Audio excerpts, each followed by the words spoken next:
ಸಿಂಹ ರಾಶಿಯವರಿಗೆ ಡಿಸೆಂಬರ್ ತಿಂಗಳಲ್ಲಿ ಹೇಗಿದೆ ನೋಡೋಣ ಬನ್ನಿ. ಯಾಕಂದ್ರೆ ಗುರು 12ನೇ ಮನೇಲಿ ಇದ್ದಾಗ ಸಿಂಹರಾಶಿಯವರು ತುಂಬಾ ಪ್ರಾಬ್ಲಮ್ ಅಲ್ಲಿ ಸಿಕ್ಕಾಕೊಂಡ್ರೆ, ಆಲ್ರೆಡಿ ಕೇತು ರಾಶಿಯಲ್ಲಿದ್ದು ರಾಹು ಸಪ್ತಮದಲ್ಲಿದ್ದು ಮತ್ತೆ 8ನೇ ಮನೆಯಲ್ಲಿ ಶನಿ ಇರೋದ್ರಿಂದ ಸಿಂಹರಾಶಿಯವರಿಗೆ ತುಂಬಾ ಟೈಮ್ ಕೆಟ್ಟಿತ್ತು. ಅದೇ ರೀತಿ ಇವಾಗ ಗುರು ಬದಲಾವಣೆ ಆಗಿದೆ. ಗುರು ಬದಲಾವಣೆ ಅಂದ್ರೆ ಮಿಥುನಕ್ಕೆ ಹೋಗಿದ್ದಾರೆ, ಎಲ್ಲ ಒಂದ್ ಕಡೆ ಉಸಿರಾಡಬಹುದು ಅಂತ ಹೇಳ್ಬೋದು.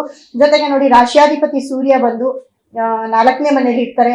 4ನೇ ಮನೇಲಿ ಇದ್ದಾಗ ಸಿಂಹರಾಶಿಯವರಿಗೆ ಮನೆ ಮಠ ಎಲ್ಲ ತುಂಬಾ ಚೆನ್ನಾಗಿರುತ್ತೆ. ಗೌರ್ಮೆಂಟ್ ಅಂತ ಬಂದಾಗ ಕೆಲ್ಸದ ವಿಷಯದಲ್ಲಿ ಎಲ್ಲೋ ಒಂದ್ ಕಡೆ ಸ್ವಲ್ಪ ತೊಂದರೆಗಳಾಗ್ತಾ ಹೋಗುತ್ತೆ.